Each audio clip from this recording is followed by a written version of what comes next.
Doctor, are you sure you checked everything correctly? My voice sounded weaker than I wanted. I can't sleep without drinking tea at night. The clinic smelled faintly of antiseptic and old paper. The doctor sat across from me, fingers folded calmly on his desk while the second hand of a small silver watch ticked quietly on his wrist. He studied me for a moment before asking a strange question. Does your wife prepare your tea every night? I frowned, surprised. Yeah, I said slowly. Every night before bed. My name is Adrian Hale, I'm 33. And if you think you know how this ends, stay tuned. The doctor leaned back in his chair. His voice dropped slightly. My advice, he said quietly, tonight, don't drink anything she makes. For a moment I thought I misheard him. Why would you say that? I asked. He didn't answer directly. Instead, he slid my test results across the desk. Your symptoms, he said calmly, don't look like illness. A cold feeling crept up my spine. What do they look like? The doctor paused. Then he said something that made the room suddenly feel smaller. They look like slow exposure to a sedative compound. My stomach tightened. Are you saying someone is drugging me? The doctor didn't answer that question either. He simply adjusted his watch and said one final thing before I left. Tonight, pretend to sleep. So that night I followed his advice. I lay in bed, eyes closed.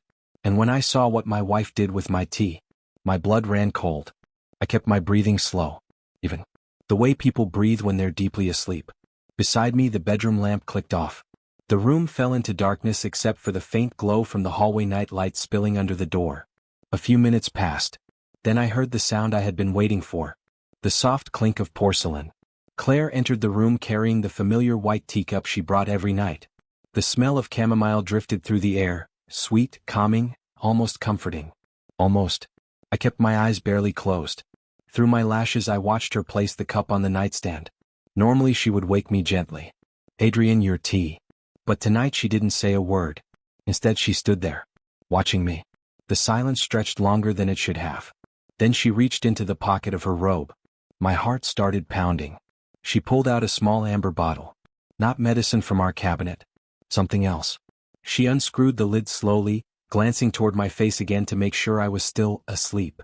Have you ever trusted someone enough to fall asleep beside them every night, never wondering what they might do while you're unconscious? My throat tightened as Claire tilted the bottle. 3 drops fell into the tea. Clear. Almost invisible. She stirred the cup gently with a spoon. Clink, clink, clink. Then she whispered something under her breath that made my stomach twist. Just a few more nights. Just a few more nights. The words echoed in my head like a quiet threat. Claire placed the spoon back on the tray and stared at the cup for a moment, watching the tea swirl slowly under the dim bedroom light. I forced myself not to move.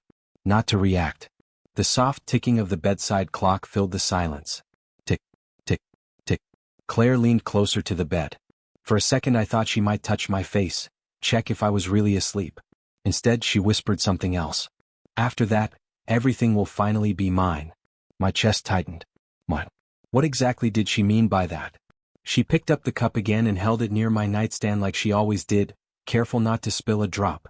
Then she did something strange. She pulled out her phone. The screen lit up her face in the darkness. I watched her type a message. A moment later her phone vibrated softly with a reply. Claire smiled. Not warmly. Not lovingly.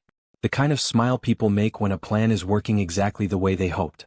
Then she whispered quietly into the phone. Yes, he's almost there. My heart slammed against my ribs. Almost where? Claire set the cup down beside the bed and turned toward the door. Before leaving, she looked back at me one last time. Then she said something that made my blood run cold. Soon we won't have to pretend anymore. The door closed softly behind her. And for the first time in my life, I was afraid to drink the tea sitting beside my bed. The bedroom door clicked shut behind Claire. For several seconds I didn't move. The cup of tea sat on the nightstand beside me, steam still curling slowly into the dim room. The scent of chamomile suddenly smelled wrong, too sweet, almost chemical. The bedside clock ticked quietly. Tick, tick, tick. My heart was beating so loudly I was sure she could hear it from the hallway. Slowly I opened my eyes. The amber bottle she used was gone. Claire had taken it with her. But the tea remained. I stared at it for a long moment. 3 drops. Clear. Invisible. The doctor's voice echoed in my head. Your symptoms don't look like illness. My hands had been shaking for weeks. I'd been dizzy at work. Exhausted all the time. I thought it was stress. But now it was suddenly obvious. Claire wasn't trying to help me sleep. She was making sure I stayed unconscious. Carefully I reached for the cup. Not to drink it, to smell it. There it was, faint, bitter, hiding beneath the tea. I placed the cup back down exactly where she left it. Then I did something Claire definitely didn't expect. I stood up, quietly, slowly, and walked toward the bedroom door. The hallway light was still on. From downstairs I heard Claire's voice again, soft, talking to someone. "Don't worry," she said. A man's voice answered through the phone speaker. "When will he sign the papers?" Claire replied calmly. "Soon." Then she said something that made my stomach turn. "Once he's weak enough, he won't even understand what he's signing." I stood halfway down the staircase, hidden in the shadow of the hallway wall. Claire's voice floated up from the living room below. Calm, confident. The same voice she used when ordering groceries or chatting with neighbors. "He's already exhausted," she was saying into the phone. "The doctor thinks it's stress." My jaw tightened. So she believed the doctor had missed it. The man on the other end of the call spoke again. "And the documents?" Claire sighed softly. "Ready. Once he signs the transfer, the property and the accounts move under my control." The old grandfather clock downstairs chimed once, the deep metallic note vibrating through the house. My stomach twisted. Transfer. Accounts. Property. Everything I owned.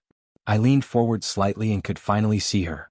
Claire sat at the dining table with a folder spread open in front of her. Inside were printed pages, legal forms. My signature line was already marked with a small red tab. Beside the folder sat the same amber bottle she used upstairs. The man's voice crackled faintly from the phone. "And if he refuses?" Claire didn't hesitate. "He won't," she said.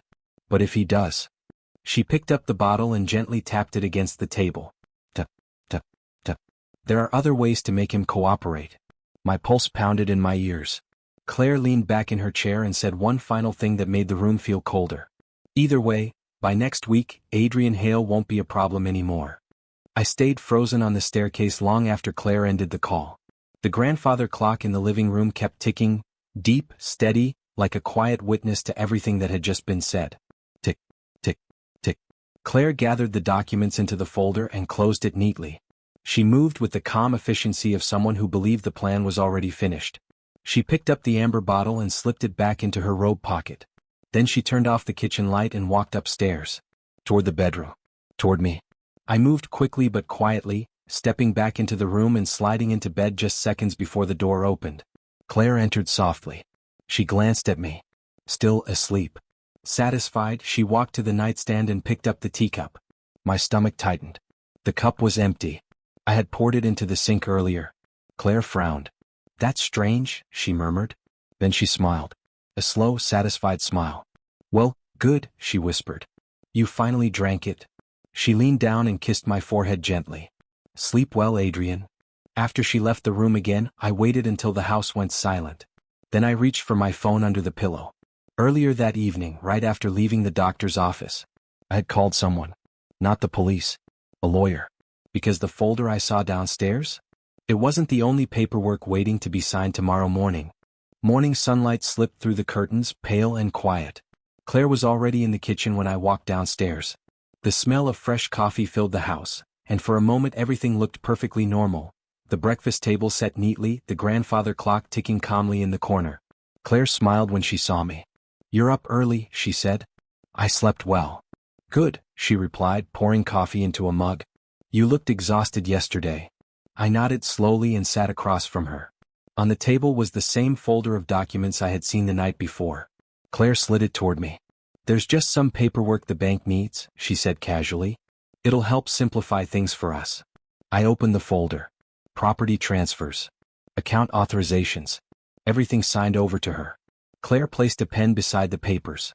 "All you have to do is sign right there," she said, tapping the red tab. For a moment I said nothing. Have you ever watched someone smile at you while knowing exactly what they plan to do to you? Claire folded her hands patiently. "Adrian," she said gently, "trust me. This is good for both of us." I nodded slowly. "You're right," I said. Then I turned the folder around. Because beneath her documents was another set of papers. Legal ones. Claire frowned. "What is this?" I slid them toward her calmly. "My lawyer calls it fraud documentation and attempted poisoning evidence." Her smile disappeared instantly. And right then, someone knocked on the front door.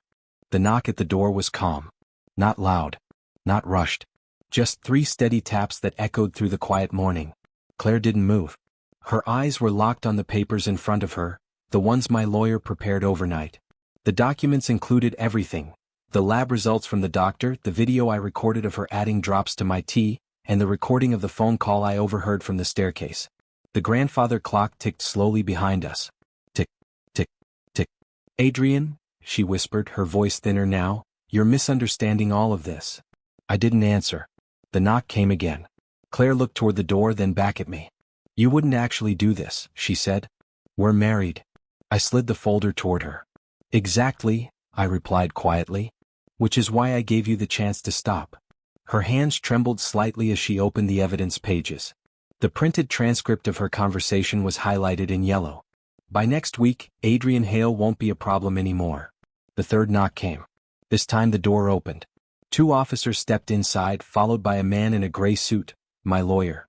Claire's chair scraped loudly against the floor as she stood. "This is insane," she said. One of the officers calmly placed handcuffs on the table.